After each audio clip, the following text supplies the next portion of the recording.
Now, good morning to all of you. Our next point 12.7 calorimetry. First, what is meant by calorimetry? You know that calories are the unit of heat energy. Calories are the unit of heat energy, and metry means measurement. Metry means measurement. Metry means measurement. Okay. Calorimetry are the combination of calories and metry. Therefore, calorimetry calorimetry means measurement of heat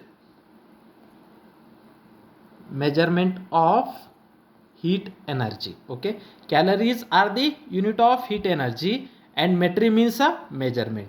Therefore, combination of calories and metry, that is calorimetry, means measurement of heat. Okay, and do you know that isolated system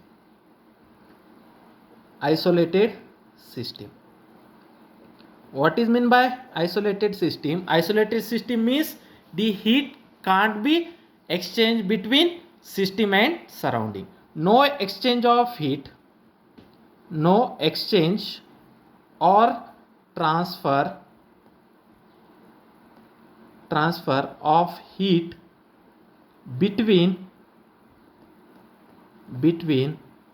system and surrounding.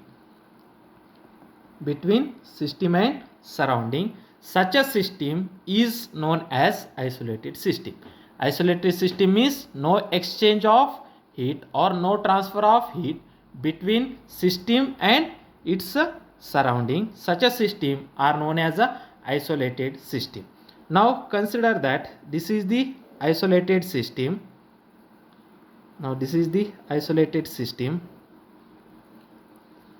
Okay, now inside is system and outside is surrounding. Now in that there are two systems. This is the part 1 and this is the part 2. Okay, part 1 and part 2 are the systems and remaining parts are the surroundings. Here this is the there will be no heat can be transferred between system and surrounding. Now this is the isolated system. Heat can't be transferred in between system and surrounding. Now this is the system and this is the surrounding. The part 1, the system 1 having a temperature is T1 and system 2 having a temperature is T2. Now suppose in that case temperature T2 is more than T1. The temperature of part 2 is more than the temperature of part 1, means the temperature that part 2 is hotter and part 1 is a colder.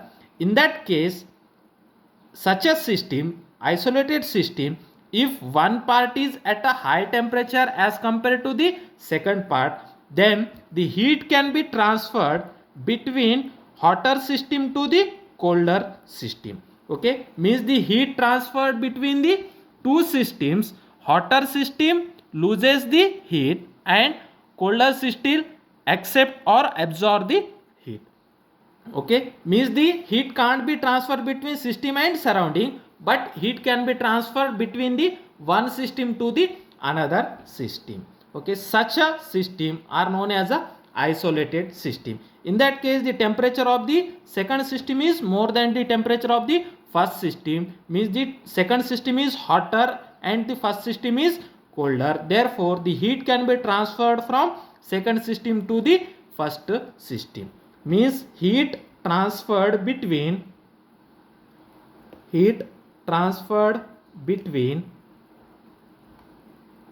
the two systems. Heat transfer between the two systems means hotter system loses heat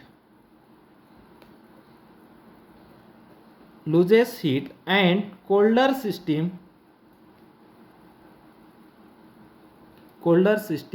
observes heat.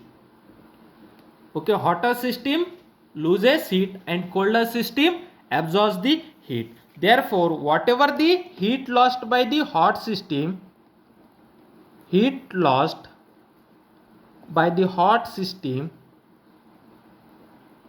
is equal to the heat gained by the colder system. Means whatever the amount of heat lost by the hot system, the system which is hot, that system can be loses a heat. Whatever the heat lost by the hot system, the same amount of heat can be given by the cold system. Means whatever the hot system loses a heat energy, the same amount of heat energy gained by the cold system. Such a system are known as a isolated system. In isolated system, there will be no exchange of heat between system and surrounding, but heat can be transferred between one system to the another system. The hot system loses a heat energy and cold system absorbs the heat energy. Whatever the amount of heat energy lost by the hot system is equal to the heat gained by the colder system, or heat absorbed by the colder system. Next, we have to see a calorimetry. Calorimetry is a device which measures the heat energy. Calorimetry, it is a device used to measure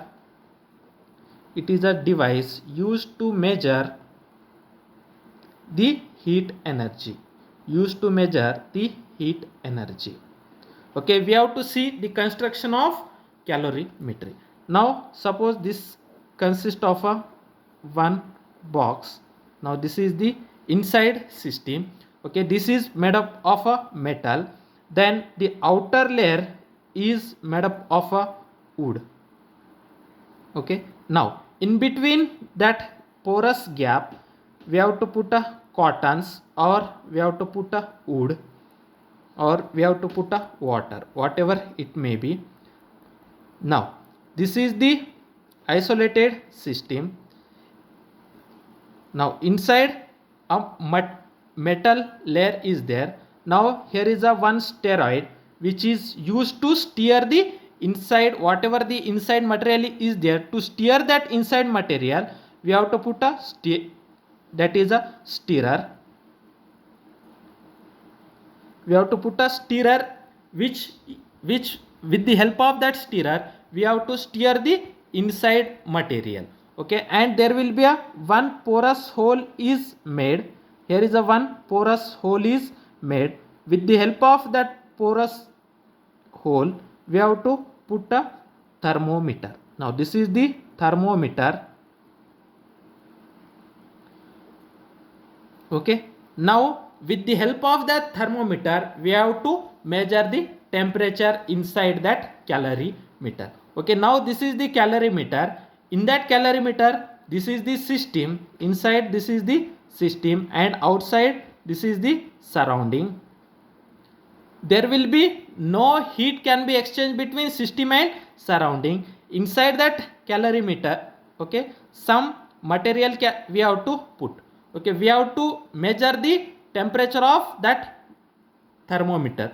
Okay, and if you have provide the heat from that system, then the heat can't be transferred from one system to the surrounding, but heat can be transferred from one system to the surrounding. Okay, now with the help of one example we have to see the calorimetry, functioning of calorimetry. For that purpose we have to see the example 12.3.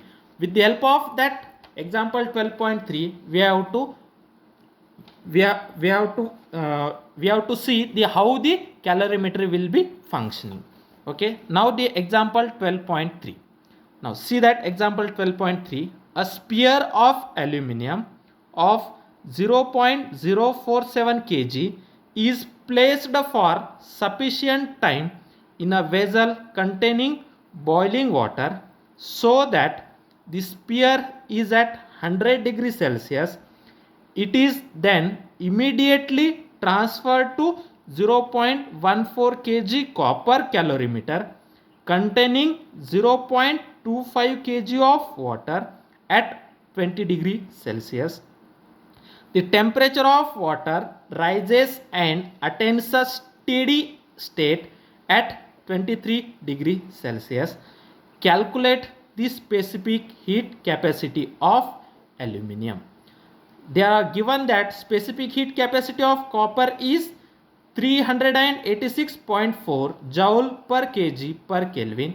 Specific heat capacity of water is 4186 joule per kg per Kelvin. Now first we have to understand what they are saying. Okay, they are saying that a sphere of aluminium, its weight is given, is placed for sufficient time in a vessel containing a boiling water. Now suppose this is the boiling water. Okay, now this is the boiling water. On that boiling water, a sphere of aluminium. Now we have to put a aluminium sphere on a boiling water. Now this weight of that sphere is 0.047 kg is placed sufficient time to vessel containing a boiling water so that the sphere is at 100 degrees Celsius. Now the temperature of that sphere is 100 degrees Celsius. The temperature of that sphere is 100 degrees Celsius. Now this is the boiling water. Inside that boiling water we have to put a aluminium sphere and the temperature of that aluminium sphere is 100 degrees Celsius. Okay, so that the sphere is at 100 degrees Celsius, it is then immediately transferred to 0.14 kg copper calorimeter. Okay, now this is the copper calorimeter. Okay,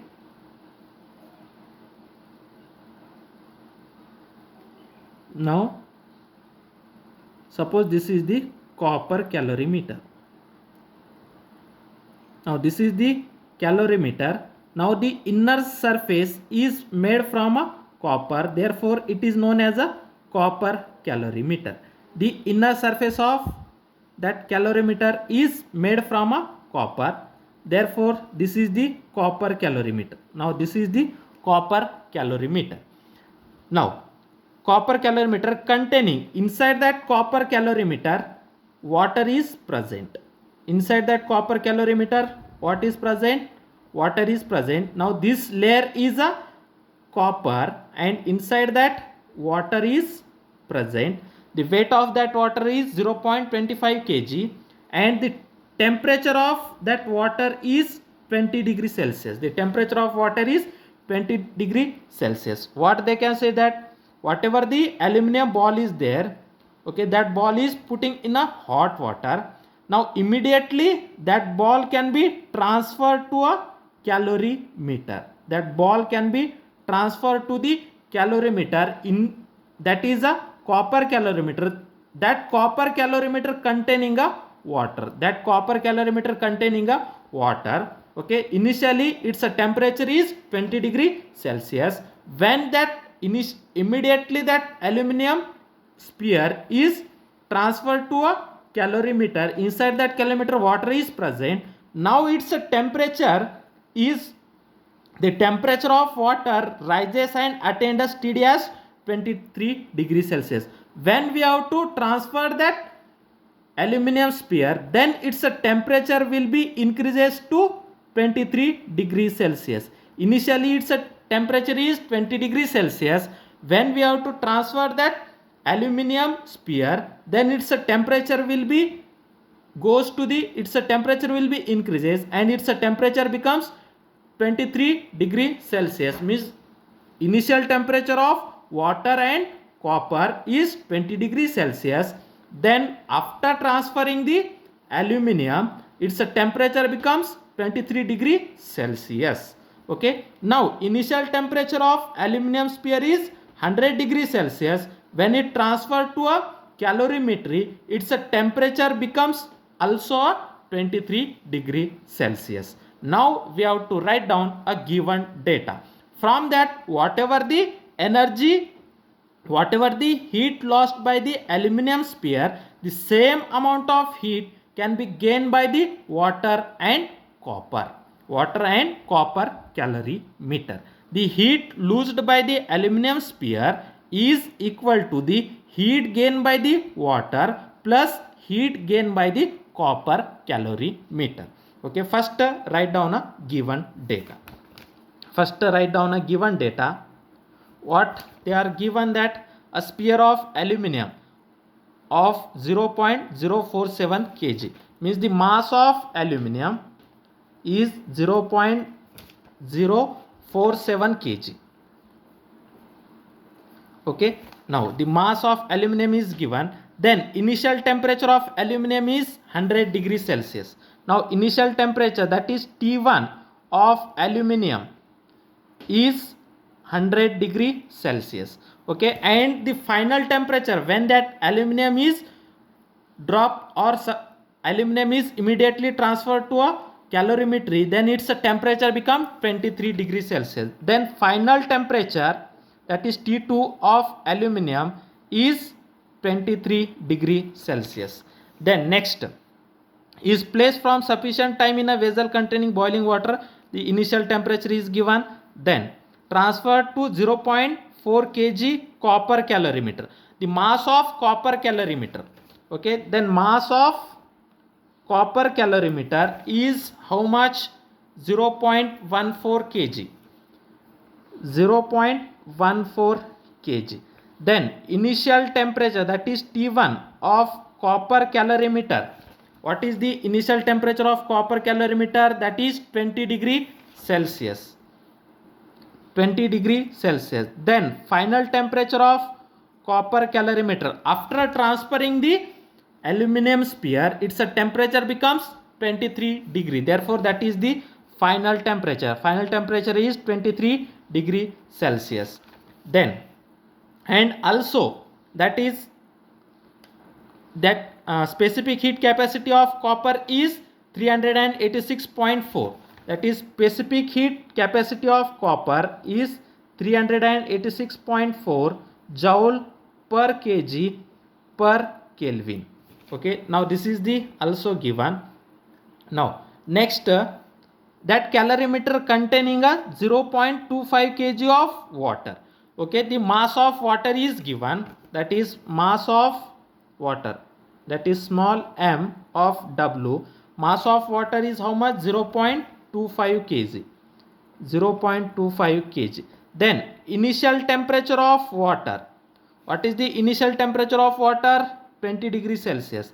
Then final temperature of water is 23 degrees Celsius. Then specific heat capacity of water. Specific heat capacity of water is 4186. 4186 joule per kg per Kelvin. Per kg per Kelvin. What we have to find out? We have to find out the specific heat capacity of aluminum. Means the specific heat capacity of aluminum we have to find out. Okay, then what we have to use? Okay, we have to use that whatever the heat lost by the aluminum sphere is equal to the heat gained by the water plus heat gained by the copper calorimeter. Okay, therefore the heat loss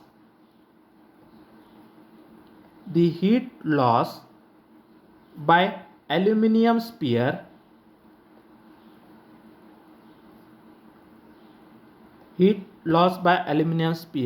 is equal to the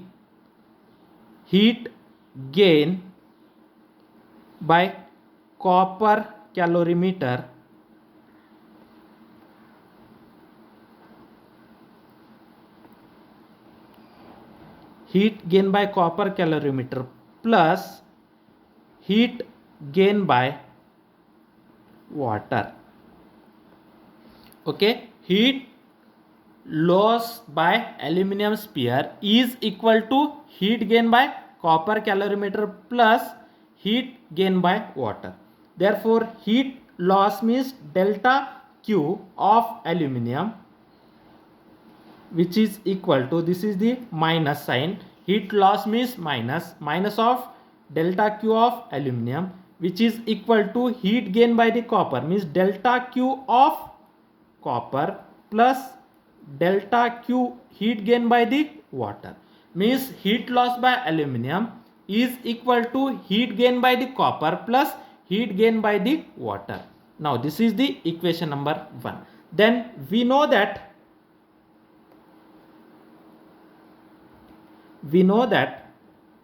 specific heat capacity, okay, we know that specific heat capacity S is equal to delta Q by M into delta T. Okay, specific heat capacity S is equal to delta Q by M into delta T. From that, delta Q is equal to M into S into delta T. Okay, therefore delta Q, specific heat capacity S is equal to delta Q divided by M into delta T. From that, delta Q is equal to M, taking cross multiplication, M into S into delta T. Then equation 1 becomes, okay, in place of delta Q, what we have to put? M into S into delta T. Then equation 1 becomes, then equation 1 becomes, okay, what is the equation 1? Delta Q is nothing but ms delta T. Therefore, minus ms delta T, ms delta T of aluminum is equal to ms delta T of copper plus ms delta T of water. Okay, that is mass, specific heat capacity and change in temperature of aluminum, which is equal to mass, specific heat and change in temperature of copper plus mass, specific heat and change in temperature of water. Now this is M. Then mass of aluminum, see here, mass of aluminum, how much?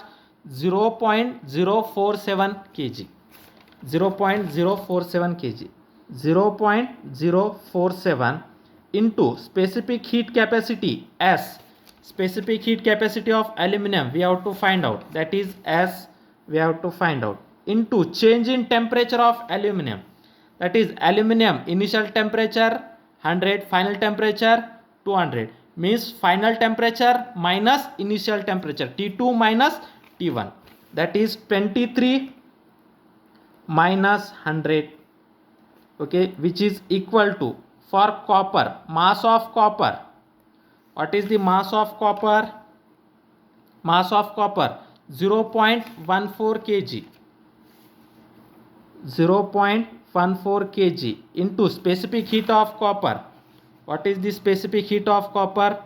386.4, 386.4 into change in temperature of copper, final temperature minus initial temperature 23 minus 20, 23 minus 20. Now plus next mass of water, what is the mass of water? 0.25 kg, 0.25 kg into specific heat of water, what is specific heat of water? 4186, 4186 into change in temperature of water, what is the final temperature? 23, initial temperature 20, therefore 23 minus 20, 23 minus 20. Now using all that, we have to find out the specific heat of aluminum S. Okay, therefore this is minus 0.047 into S into, that is 23 minus 100. What is the 23 minus 100? 23 minus 100, we know that 23 minus 100 is how much? That is 77, means minus 77, okay, which is equal to, then that is 0.14 into 386.4 into 23 minus 20. 23 minus 20 is 3. Okay, plus 0.25 into 4186 into 23 minus 20 is 3. Okay, then minus 0.047 into 77. Minus 0.047 into 77 we get, that is minus 3.619 into that s, which is equal to, then 0.14 into 386.4 into 3, this becomes 162.12 plus 0.25 into 4186 into 3, this is become 3139.5. then this minus into minus plus, then this is minus into minus plus, that is 3.619 into s, that is aluminum, that is specific heat capacity of aluminum, which is equal to 162.12 plus 3139.1. the addition of this becomes 3301.62. okay, then specific heat of aluminum, specific heat capacity of aluminum, taking cross multiplication, that is 3301.62 divided by 3.619. then 3301.62 divided by 3.619, then we get 912.3 joule per kg per Kelvin. Now this is the specific heat capacity of aluminum. Now we have to shift that decimal towards the 3 place to the left, then it is become 0.912, okay, into 10 raised to power of 3 joule per kg per Kelvin. Then 10 raised to power of 3 is nothing but kilo. Therefore specific heat capacity of aluminum is 0.91, that is kilojoule per kg per Kelvin. okay, this is the kilojoule. okay, therefore specific heat capacity of aluminum is 0.91 kilojoule per kg per Kelvin. Now this is the specific heat capacity of aluminum.